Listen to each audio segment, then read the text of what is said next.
यह हूँ सत्य 1999 मसीहा महाबात्या ओडिशा को शिक्षा देता विशेष भाव में 2000 मसीह नवीन बाबू शासन क्षमता को आसला गोटे प्रतिज्ञा करते जे प्राकृतिक विपर्यय रु ओडिशावासी की रक्षा करने से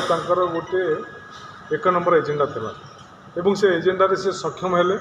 अनेक बात्या ता भितर घटीगला 24 वर्ष भितर किंतु नवीन बाबू प्रमाणित करदे जे जेते बड़ प्राकृतिक विपर्यय आसिले भी ओडिशा सरकार योजना पाखे जीरो काजुआलिटी प्रमाणित है जो कि जातिसंघ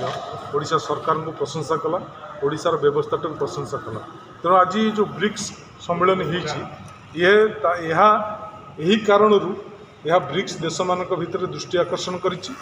एवं भित्तिभूमि जो तैयारी होती 24 वर्ष भितर से भित्तिभूमि की आकर्षित करिछि एवं जो कथा को पूर्वतन मुख्यमंत्री नवीन बाबू कहते जे ब्रिक्स सम्मेलन से कंग्राचुलेट कर जो धारा ओडिशा बजाय रखुला जे प्राकृतिक विपर्यय को रोकबार प्रतिरोध कर मुकाबला कर जो सफल योजना से सफल योजना ये सरकार ग्रहण करेंगे से आशा पोषण कर।